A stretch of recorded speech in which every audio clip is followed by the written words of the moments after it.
Hello, everybody. This is Linda Bennett, your spiritual counselor and psychic host for Metaphysically Speaking. Well, we've got lots to cover in the next couple of shows. All of you are aware of the devastating storm that's hit the east coast of the United States and parts of Canada. Flooding everywhere, fires, complete disaster. We're going to be covering some of the astrology of that. We're going to be covering the metaphysical aspect of it, personal aspects of it, and I'm not going to give you a weather report because if you're watching television, you've already heard the weather reports. Fortunately, I have loved ones in New York and Connecticut. They're fine. I'm missing somebody in Pennsylvania. Can't find her, but hopefully she's very, very cautious, and I'm sure they evacuated. And blessings to all of you and all of your loved ones and to the entire planet. What has happened is this is a live planet. You may hear Christian fundamentalists or Islamists saying that people aren't following Sharia law in the Muslim community, or they're not following Jesus, and so this is why it happened. Sorry, that's not it. This is a live planet. If it were a dead planet, nothing would be going on. It would be just floating in the sky like a big rock. So live planets do things. We had the earthquake in Canada over the weekend and the tsunami warning in Hawaii. I turned on the TV and I was staring at water and I said, what's going on? And I was watching the tsunami wave come in, which was very slow at first. And then there was I think it was only a 5-foot wave, which was a miracle. Northern California and British Columbia were from Northern California to British Columbia were under a tidal wave warning as well as tsunami wave. So we lucked out there in California and Hawaii. However, the East Coast still is being devastated. In Florida, the East Coast of Florida has tremendous damage. On the West Coast, we're still getting tons and tons of wind. Sunny, lots of wind. So if you're small, you don't want to be out by yourself unless you're being carried by a really big dog, because the winds are really quite strong. You can see the kid flying behind the Great Dane. Hi, just want to chime in here. This is my executive producer, Shawnee. And today's date is October 29th. No, it's the 30th. Yeah, it's the 30th. All right, I'm a day behind. So I just want to give context to that. It's October 30th, 2012. Because right. I'm sure people will be listening to this well into the future. Right. So just so that's what it is. Yeah. And it was Superstorm Sandy. Right. And if Florida had been directly hit, there would be no Florida right now. There would be nothing but underground. Because Florida is a sandbar, basically, built on limestone, which dissolves in salt water.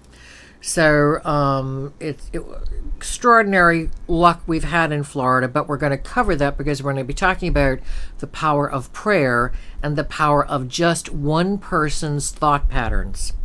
So don't believe anybody who tells you that this is a vengeful God, because it is not. It is a live planet that lives and breathes, and the last big storm like this was in 1888, and that's also the last day that the stock brokerage was closed. And what was 1988? The giant blizzard and the New Madrid Fault. So the New Madrid Fault is off Mississippi, and that's another fault. The two of them flow in together, and now they've discovered a third fault line that runs towards the Mississippi as well. And that goes from south of Louisiana in the ocean, or the Gulf of Mexico, right on up through Canada. So they're also worried about overflow of the Great Lakes, and I'm asking for prayers for everyone, because here's a problem. I was just talking to my cousin in New York. The stores are closed. No food. No bottled water. No power. You can't even go to a restaurant. So, and this is South Connecticut, this is Pennsylvania, New Jersey, Maryland, Delaware, and how are people going to eat? So when they talk about the apocalypse, this is a good example of what may happen. If you were a fan of the TV show, and I think there's still one on, which I'm not a fan of for various reasons, this is an interesting peek into the future of what may happen to this planet. Now, if you want to call us with questions, the number is 727-736-4567 for Metaphysically Speaking. And you can call and leave me your name, leave me your question, and we will call you back before the show and see if you want to participate.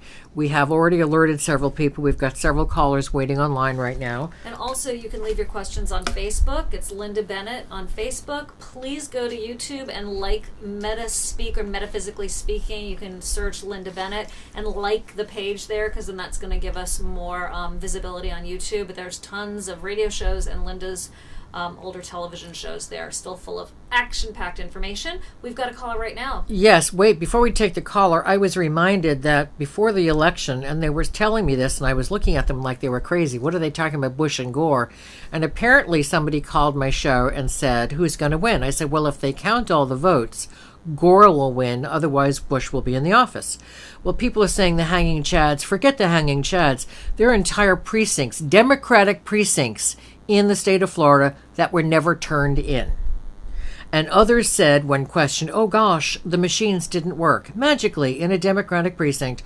So Gore actually won, and Bush has put this country in a devastation.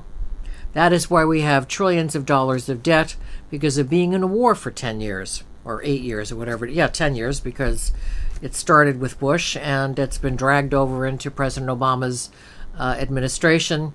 And we're going to talk about the power of one thought. There's a commercial now about 597 people changed the election in Florida. Well, that's not true, but those are the votes they're counting. And if everybody votes, and I'm begging you, here's something personal. I gave up my right to vote years ago because I was accused of campaigning and using my program as a campaign for my particular candidate. So I announced on the show that I was giving up my right to vote, and I'm really angry about it at this point because I'm sorry I had to do that, but I can honorably tell you that I do not vote, so this program is not a platform for anyone. This is my opinion. This is the opinion of millions of other people. This is the opinion of Europeans, by the way, who, if you watch BBC News, BBC America, on PBS and USF and actually BBC America Television on cable, you will hear what the Europeans have to think about the candidates, and they are all praying, basically, that President Obama gets back in, and here's why. And I know we've got callers, so hang on, people. I'm sorry for making you wait, but when something gets in my head, I have to speak it. Because President Obama is a very calm president. Romney changes his thoughts from second to second. He's going to run around telling everybody what a great job he did in the Olympics. He didn't do a great job. He wasn't shoveling. He wasn't running the backhoes. He wasn't running around painting and putting up signs and posters. He appointed people. That's what a good boss does. President Obama is a good boss, but he's calm and he's peaceful and he's insightful. He does not want war. Romney is going to fund every penny that the military actually doesn't even want, because he wants a war. And that is sadly the position that Republicans have taken for quite some time now. And we do not need war. We are financially devastated at this point. And what if the insurance companies don't come through? Financially devastated because of this horrible storm. No difficulties on the West Coast, tons of difficulties on the East Coast. So my prayer is that everyone gets out to vote, even if you have to walk, and get there and vote for President Obama, because not only are we voting for President Obama, we're voting for his philosophy of world peace, of solar energy. Fracking is a nightmare. If you don't understand what fracking is, that's going underground with water pressure and chemicals to break up the rock and suck out the oil or the gas. It's a nightmare. He is interested in green food, not the frankenfood we've been eating and not being nourished. He's interested in appointing Supreme Court justices who will be fair and not try to eliminate Roe versus Wade. Those of you 35 and under have no idea what many of us went through in trying to get women's rights. Romney actually wants to close Planned Parenthood, which helps children, which helps unwed mothers, which helps families who can't afford to go to a private doctor. And you have to look at the programs of the two people. If you want peace and harmony, vote for President Obama. If you want more war and paying off deeds for big business people that have funded him, like the Koch brothers, you're going to say Koch, C-O-C-H. You will see David Koch funding a lot of PBS programming, which is great, but they're extreme conservatives. I call them the Christian Taliban, and that is not freedom. By the way, if you live in Florida, vote no on all of the propositions. I know they're very difficult to understand, and my position is, if you want somebody to understand what you're saying, then put it in simple language. When you want to confuse them, you baffle them with BS. And that's what all of those propositions are, so vote no all the way down. Okay, spoken my piece. Who do we have on the line, and where are you calling from? Yes, my name is Joe. Oh, no, Joe, hold on.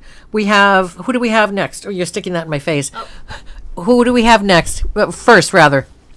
We have a young lady on the line? We don't have a young lady on the line. Caller, are you there? Yep, this is Jessica from Clearwater. Okay, I'm sorry, your name again? Jessica? Oh, Jessica. Okay, go ahead. What's your comment or question? I was curious. I was thinking about looking into buying a home later this year, the beginning of next year. Buying a what, hon? Buying a home. Oh, a home. Okay. Yeah. Where are you looking to purchase? The kind of Terra Verde, South St. Pete area. Oh, honey bunny. Are we not having a storm conversation here? I wouldn't move anywhere that is a low-lying area, unless you've got money to throw away, and it doesn't matter to you if the thing gets washed away. I don't know if you've seen the beaches. Even here, they've had more beach erosion. Frank, we have to rethink our entire position on this planet. I have cousins who live on a barrier island off Long Island. That place needs to be stripped of all the houses and restored as a barrier island. Same thing with Fire Island and any of the other islands. They need to be put back to do what they were supposed to do, which is protect the mainland. If you have money to throw away, go ahead and buy anywhere you want. Treasure Island, Terra Verde, St. Pete Beach, fine. If you don't, I would purchase on higher land. And anything Dunedin North is higher land. But remember, Pinellas County is a tiny little sandbar. If you look at it on the map, it looks like a mitten with a little thumb. That's what Pinellas County is. And it's not going to be here much longer. I'm not saying it's disappearing tomorrow, but in the scope of things, Pinellas County is not going to be a long-lasting. They're not going to be talking about it in 500 years. It's going to be totally forgotten. So obviously you won't be in 500 years, but why have more trouble? I see that Florida works for you, even though I feel you could live in other places. And so if you buy in a higher area. And get an honorable real estate broker, because they will sell you whatever they can just to make money, and they're really not interested in you, so to speak. So I would look at a broker who lives and works in Palm Harbor or Dunedin. Safety Harbor's dicey, simply because of the clay problem there. I do see you being able to purchase a home in the next 6 or 8 months. So I would get your financing rounded up and get yourself pre-approved for a mortgage, because I do see you purchasing a home. Okay? Thank you. You're welcome. Okay, we have another caller on the line. Caller, first name and comment or question. I think you said Joe. Yes. Hi, Linda. It's a pleasure speaking with you. Thank you. And I really love your show. So here's my question. Starting at the Bigfoot phenomenon, I'm from Litchfield County. Speak a little louder. Could you speak a little louder? Yes. That's better. My question was concerning Bigfoot, the Bigfoot phenomena. Yes. I live up in Litchfield County and heard lots of stories about Bigfoot. I was just wondering if you could shed some light on the history. Can they teleport? What exactly are they? Are they primates? Just curious. They are a very intelligent primate. That's a great question. They're a very intelligent primate. And one of the reasons some people see them and some people don't, we know that there are dimensions on the planet. There's an astral world, but there are different layers of the astral world. In the Bible, it says, "My Father's house has many mansions." and or some of the translations say my Father's house has many rooms. But that's different levels of the astral world. In different parts of the United States, the Himalayas, India, China, they've been seen on every continent, including Australia. There are windows or doorways or vortexes that are like pathways between this physical world and the next level of the astral world. Not where you go when you're crossing over, but there's an actual living astral world that certain beings can cross back and forth from whenever they want. And so therefore, when they're present, people who are psychically tuned into them can hear them, can smell them. Apparently they have a very unpleasant odor. And that's from all the sebaceous glands and oils. It's not that they're evil. It's that they have strong sebaceous gland for an oil covering on their body, which protects their fur and keeps them warm. They're extraordinarily intelligent. Their intelligence is equal to human intelligence, but they don't have the concept of high-rise condos. They don't have the concept of taking cruises across the ocean. They have a concept of survival, of preservation of the forests, of preservation of the mountains, of protecting their children. And they do exist, but it's why certain people in groups, 2 people will see it and hear it, and 2 others won't. That's because they're not psychically open to them. Also, they know who they want to communicate with. We know no one has ever been killed. And we know that there were threats with people intruding in on them, and but they were not hurt. So they are living beings, but they can live in 2 dimensions. And when they're in the astral world, they're more in the mist state. When they come into the physical world, their mist closes up like water turning into ice, and they are more physical. But then they're totally capable of popping back on the other side, and you can still hear them calling or yelling to each other, and you can still smell the bouquet of their body oils. So if you, I haven't heard of any in the Connecticut area. Have there been any reports in the Connecticut area? We can't hear him. You pressed the wrong button. Oh. Hold on. Well, hold on. We have to wrap up this segment anyway. Hold on. Have there been any in the Connecticut area? I heard of Washington and the Steep Rock area in particular. Okay, that's a very mountainous area. If you want to stay on the line, we'll finish with this, but we have to take a quick break, and we'll come right back with more Metaphysically Speaking. And welcome back to Metaphysically Speaking. This is Linda Bennett, and you can catch us on Facebook. And if you're in the Sarasota, Florida area, you can hear us on Saturday and Sunday evenings.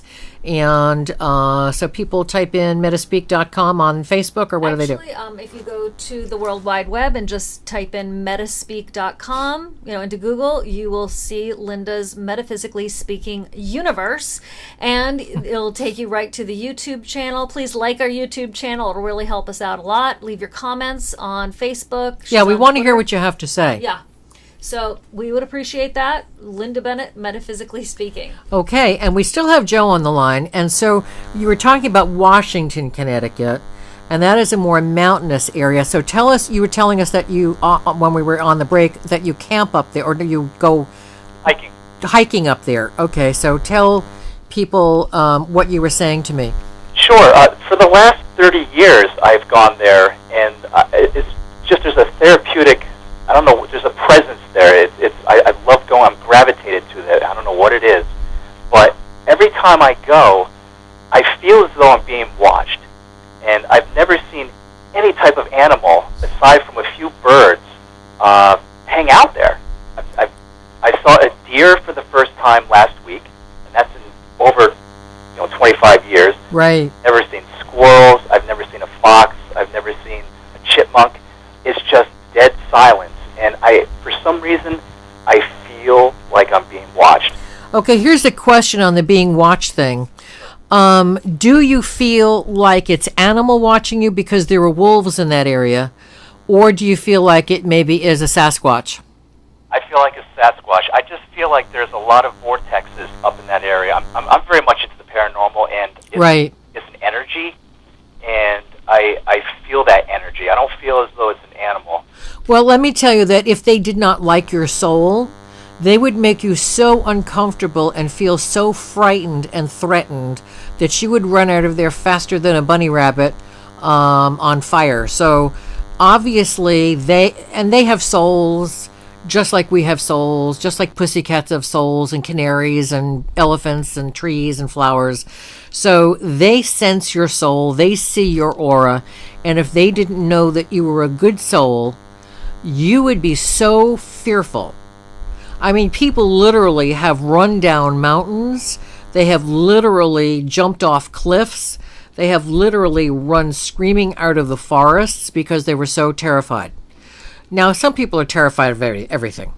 I've managed to conquer the spider fear. I even killed a brown widow in our neighbor's mailbox for them. Trust the fact that they're not going to harm you. They don't want to harm you. They like you. They consider you friend. And you will find that with animals as well. You're good with animals. I'm good with animals. My executive producer is good with animals. We have one of our dear friends is our veterinarian. Animals love him. He doesn't get bitten. I don't even remember I asked him when was the last time he got bitten, and he couldn't remember. And that's even wild animals, because he's certified for wild animals, and the zoos bring a lot of their critters over to see him. And so we have a certain energy about us that's very friendly and loving, and creatures can determine that. So, and I love the fact that you're involved in what everybody's calling the paranormal. I call it normal. And because this is the way we should be, aware of the rest of the universe, not just thinking we're so important. I say look up at the stars.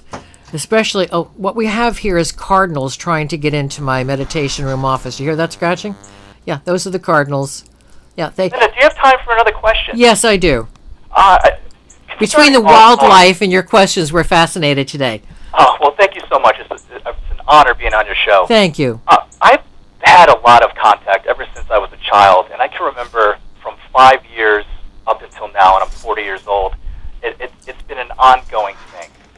I've always questioned my sanity. I've always kept, aside from speaking with my mom about these type of things, I never really spoke about it because of fear of people making fun. My question is this. The last, I'd say, 15 years, I've seen these things. I can't describe them except for saying that they look like orbs. It's almost as though I can see a DNA pattern, like a genetic strand. Right. It's not the type of thing where your eyes see the little flickering thing. Sometimes when your eyes, when you look in the sun or you look at something bright, you see these little orbs. It's nothing like that. I've been able to capture it on film. I'm a musician, and I was filming some stuff on a flight outside of my window at the skyline. I was reviewing the video, and I saw these things. Right, they're like light orbs. Yes, they're transparent. Right. And some have a nucleus, and some don't. So I don't... You're looking at different forms of life. And the orbs are usually people. They can also be angels. And the spirals, what people forget is, and I'll talk about one of my death experiences or near-death experiences, the universe is filled with shapes. And everything is based on mathematics, and these shapes have a mathematical formulation.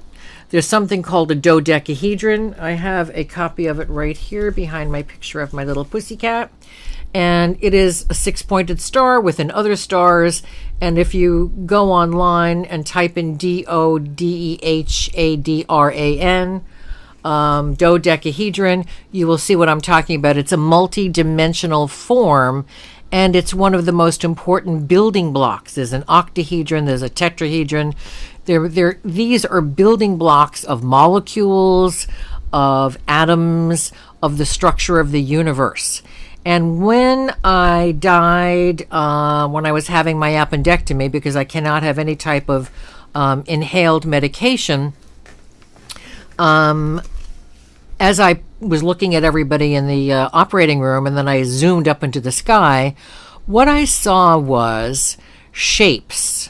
Gigantic pyramids, gigantic squares, gigantic cubes, gigantic globes, gigantic triangles, gigantic spirals, Clockwise is the male aspect of the God force, the constructive or seed.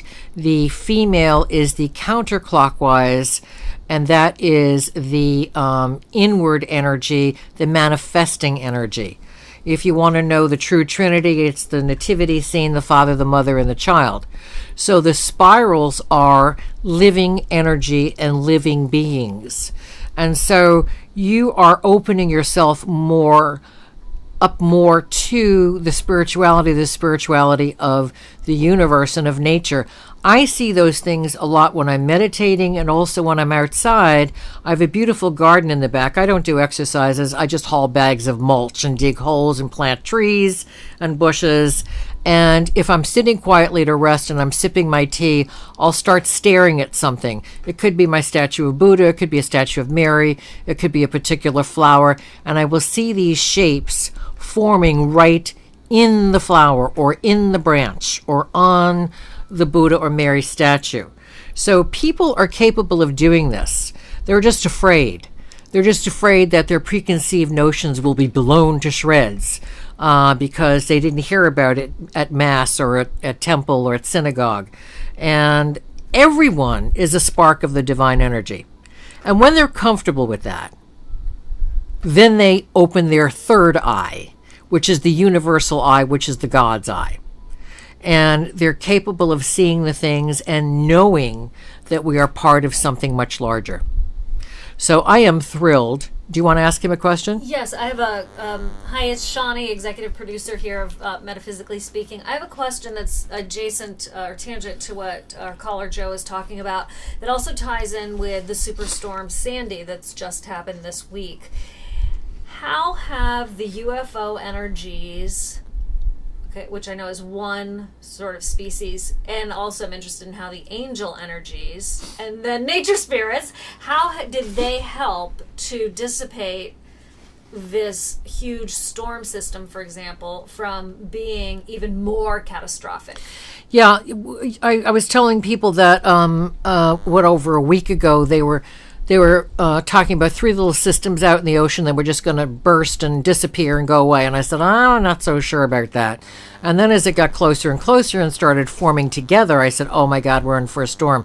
So many of us, including my meditation group, people in meditation groups around Florida, constantly push energy outwards and send waves of energy, like giant waves of the ocean, from the center of Florida throughout, up, sideways, down, everywhere, in every direction, to keep negative energy away.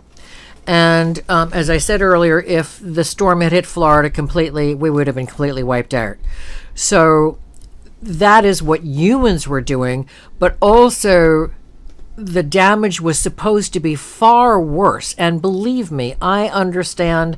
I've talked to people in Connecticut, I've talked to people in New York City, out on Long Island, and I know it's bad enough, but it could have been worse. There could be no Long Island. There could be no New York City. And that was not supposed to happen. So the angels, the nature spirits, the UFOs sent rays of energy. It was not supposed to be not raining today in New York City. It was supposed to be raining and snowing and storming. It's not. So what they did, the event had to take place because it's a natural event, and believe it or not, storms cleanse areas. So the event took place, but far less intensely than it was supposed to because of divine thought intervention and sending actual waves of energy. You know, if you clap your hands, somebody right near you can feel the breeze from the clap. Okay, so imagine angels with infinite power. Imagine UFO ships with the ability to send these powerful rays of wind energy, so to speak, to dissipate. And that is what happened. Because it was not supposed to be wiped out, Washington was not wiped out. Atlantic City, I'd like to see that place go and be restored as a family community and not a gambling joint. I would like to see some goodness restored along the East Coast instead of gambling all over the place. And so, since it wasn't supposed to be wiped out, the angels gave their permission. They have dominion over UFOs who are just people like us from another planet. Could be your brother or sister from another lifetime. On a ship, they're more technologically advanced. And they, the nature spirits and the angels, divinely moved the energy so that there was less devastation than there could have been. And then and you touched on this, how do human prayers affect the impact? And can one person's prayer affect an outcome that is seemingly so humongous and out of control? In a minicosm or a microcosm, it's just like what I was saying. One person can affect one town. Two people can affect the town even more powerfully, or a second town, and so on and so on and so on.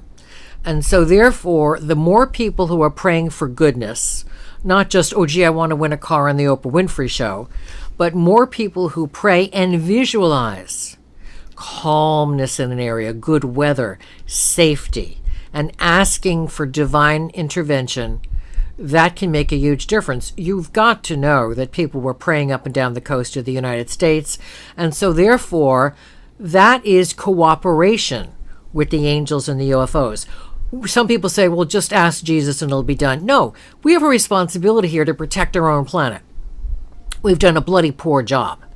And so therefore, it is our extra responsibility to ask God and the angels to enlighten us and to please save as much of the planet as possible. That's exactly what happened with Hawaii. I mean, they were projecting 30-foot waves hitting Hawaii. How did it happen? Well, I immediately went to my poster of Pele and all the aspects of the God Force in Hawaii and the Polynesian Islands and asked for divine intervention. Thousands of people on Hawaii were doing the same thing. And that's why they had the largest wave was 5 feet. So humans, with their free will and sincerity, and not selfishness, oh, we want to go there for vacation next year. No, because it's the right thing to do. When you ask for what is right, not selfish, but right, you will always get whatever divine intervention is possible. Thank you. You're welcome. All right, Joe, we're going to hang up. Thank you so much for calling, and hopefully we'll hear from you at another show. Great. Thanks for your insight. You're welcome. Bye-bye now. Bye-bye. Okay, we have what? We have another caller. Well, wow, this is Action.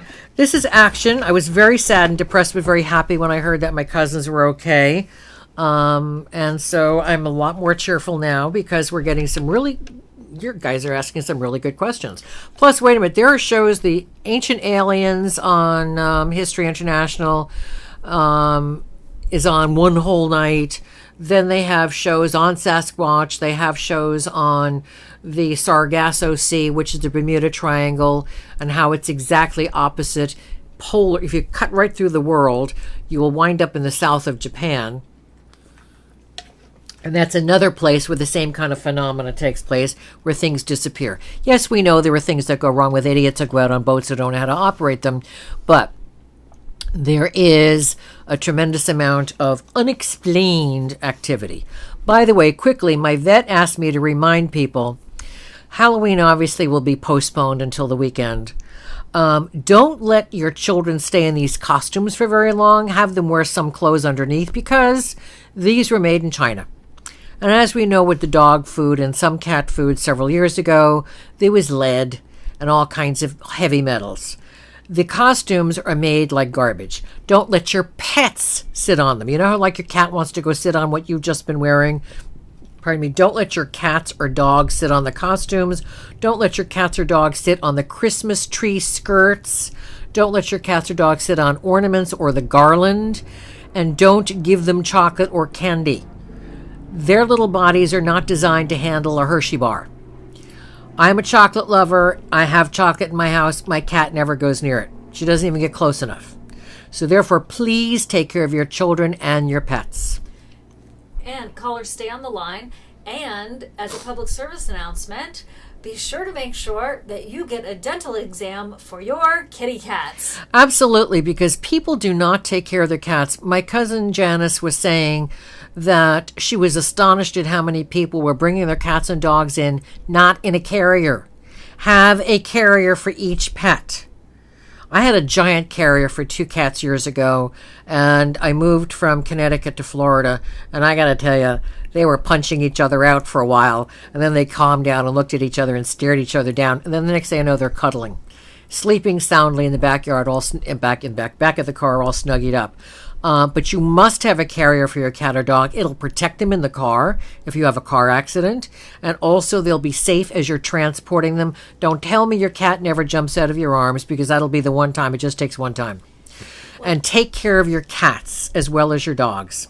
Okay. We're going to go to break. We're going to go to break, and then we're going to come back with this caller on the line? That's right. Okay, Miss Shawnee, my executive producer. We will be back with more Metaphysically Speaking, so don't you go away. And welcome back, everyone. This is Linda Bennett, your spiritual counselor and psychic host with Metaphysically Speaking. You can catch us on the World Wide Web, and you can catch us on Facebook. This program will be broadcast in the Sarasota area over the radio, and you can catch us at any time.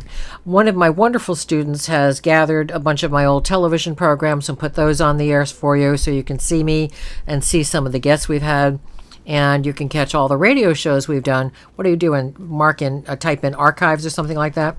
No, this is Shawnee. There's a tab on the top of your homepage, the landing page of metaspeak.com, short for Metaphysically Speaking, and it'll take you to the radio broadcasts, as well as now there are over 20 shows, I believe, on YouTube. Oh, so bless his heart. And it's right there. And it's right there. So you can join us at any time. And if you have any questions, you can call 727-736-4567. Leave us your name, your phone number, and your question.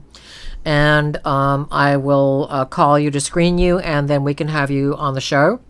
And you can also type in your question on the website, and it gets checked every day, and we will address your questions.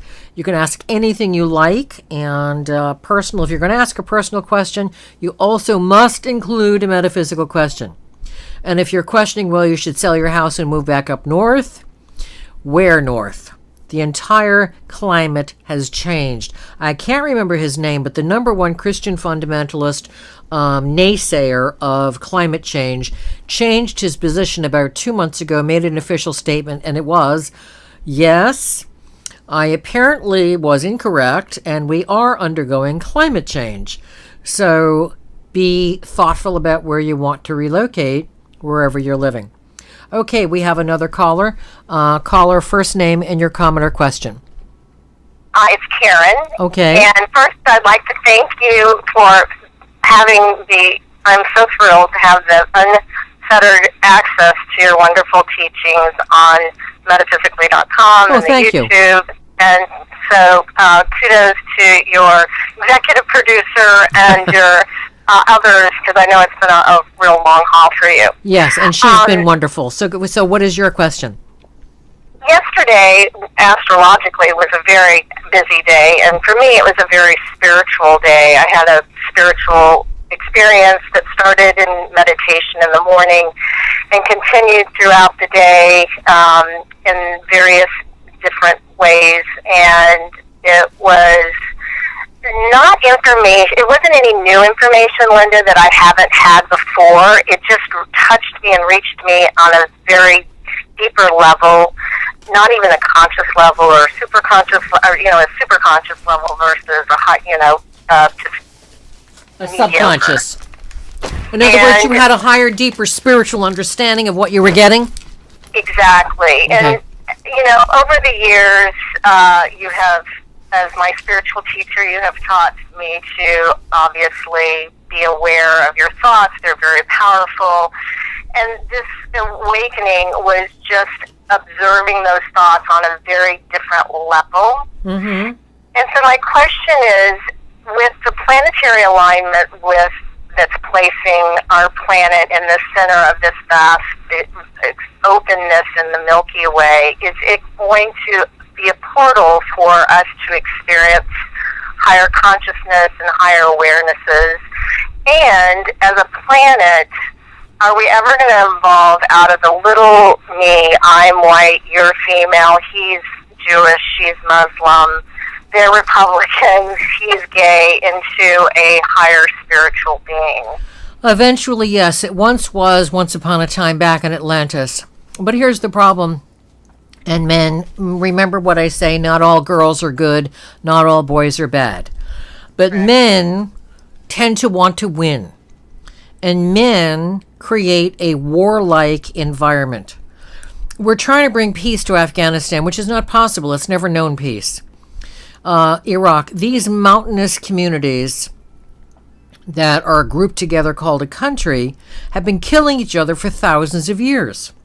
They don't know how to read anything except the Quran, and they only read specific parts. They want power. That poor little girl that was shot in the head and brought to England for a special treatment is doing better, but we don't know what the long-term prognosis will be. And she is an advocate. What is she, 11 or 12, something like that? She's an advocate for education for children, and especially for girls. And the Taliban doesn't like it. Now, remember the history in the United States. It was against the law to teach a slave how to read. Why? Because if somebody knows how to read, they can do research. They can learn history. They can get current events. They can find out what's really going on rather than what they are told. Like Scientologists are not allowed to read the St. Pete Times, which is now the Tampa Bay Times. Why? Because legitimate criticisms are in the paper. So they're told they're not allowed to read it. If somebody tells you you're not allowed to read something, don't walk the other way. Fly away from those people. Anybody who wants to restrict your knowledge and your wisdom wants you stupid and under control. I don't care if it's your parents, your minister, your imam, doesn't matter. Anybody who doesn't want you to be educated, doesn't want you to be smart, does not want your best good in life. They want you under control. They want to enslave you. I don't care how good looking they are. I don't care how charismatic they are. That is part of the problem with the Mormons, which has not been discussed because it's not politically correct. But I lived out west for a year, and I had Mormons as friends. And I was friends with one of the elders, one of the senior members of the executive committee of the Mormon Church. And believe me, he enlightened me over that year, and I learned a lot about Mormonism. And I learned about the Mormons that were against the polygamy stance. He only had one wife, and that's all he wanted. And he worked side by side with ministers who said, we'll tell the government whatever they want to hear, we're going to do whatever we want. That's still the philosophy. So therefore, when you have communities of people that have ideas that don't mesh with a growing, maturing society, they're the ones who are helping to destroy the planet. So the idea of bringing peace to Afghanistan, not happening unless they want it. And in order to get rid of that, they don't want it, men have to be out of control of the community, because they are out of control in their minds.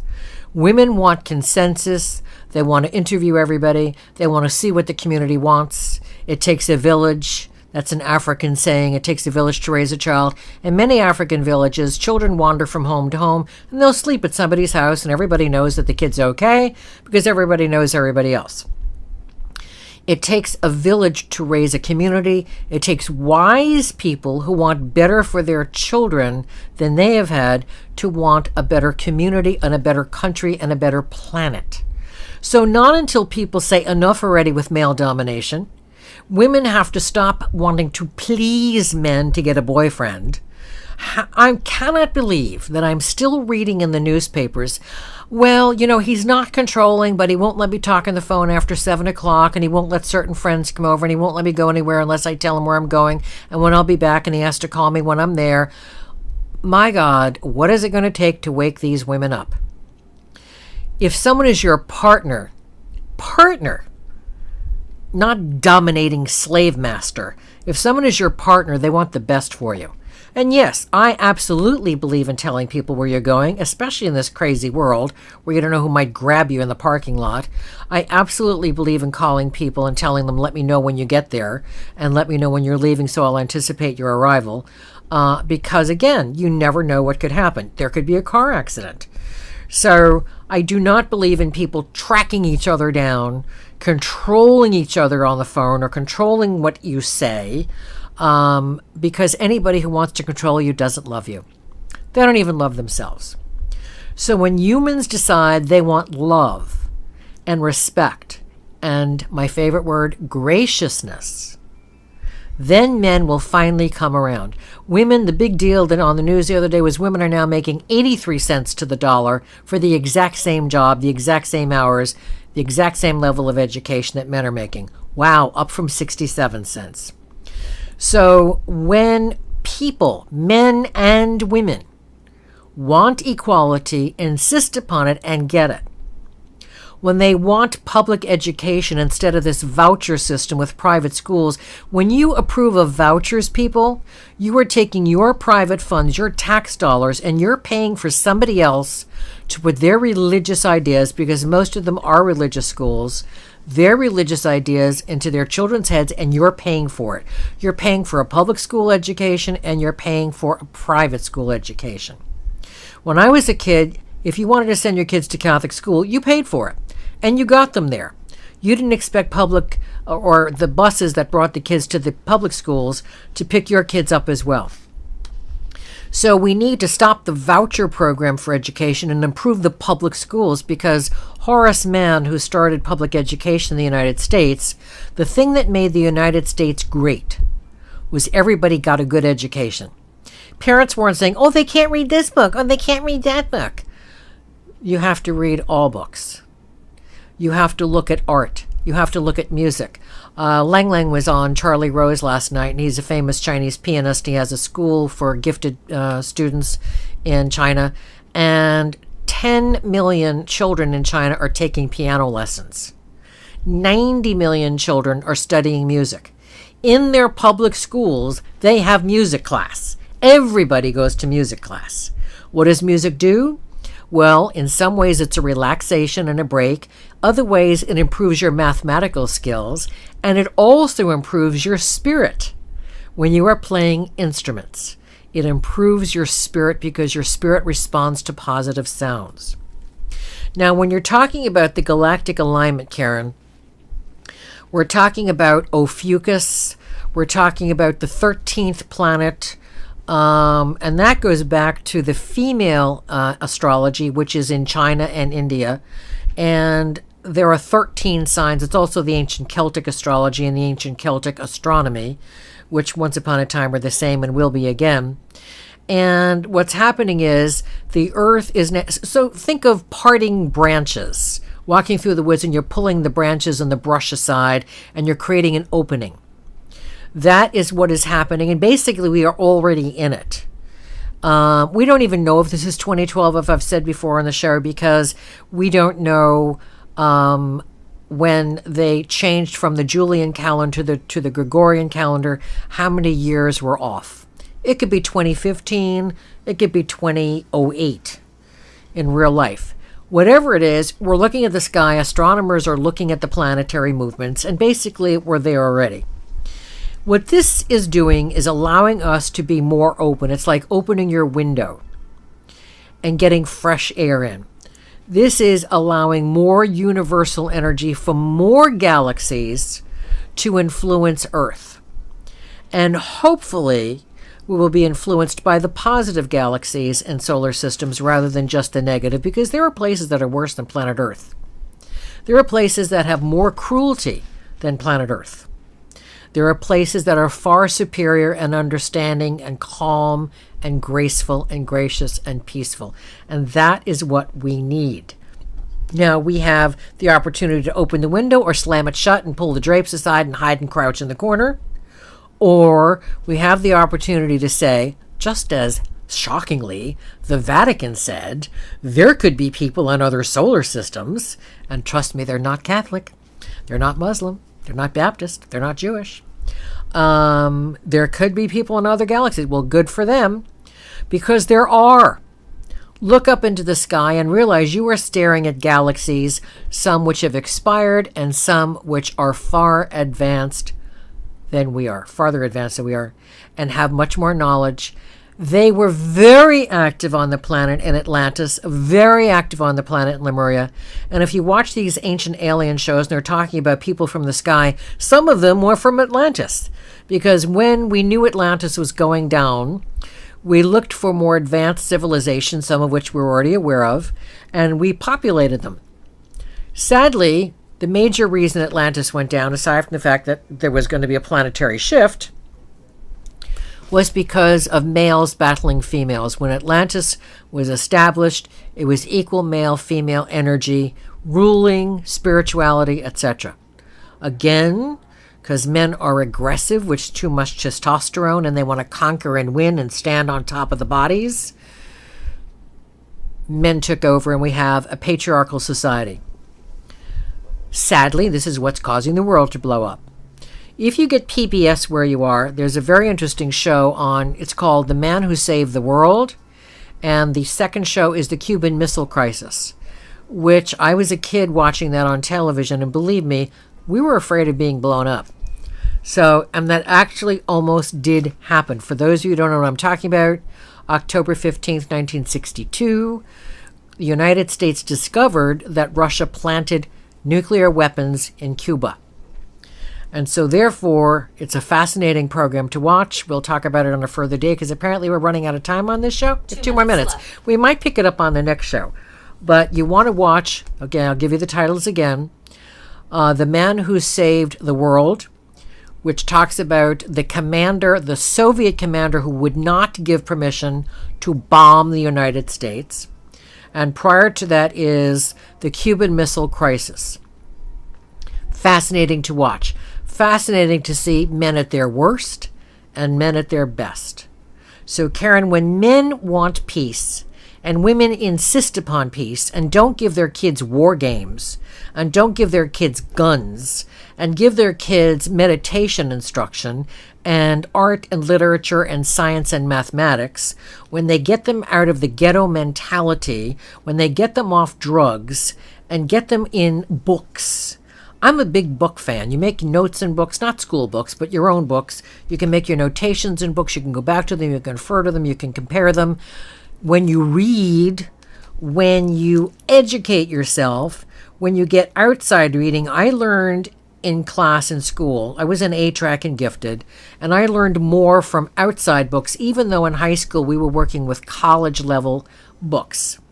If you went to Stony Brook or if you went to Hofstra, we were reading their books. Those were our school books in high school. I learned more from outside reading than I did from the school books, and we had good school books. So when parents are interested in getting their kids educated and playing an instrument, I don't care if it's the xylophone. The Metropolitan Museum, and I think the Smithsonian as well, have a child's level xylophone. And that is a fabulous instrument to get for a small child. And we're running out of time. I cannot believe it. We'll be back with you next week. And if you just open up your hearts and minds to God's universal truths, you will know that God and the angels are always with you. Thank you.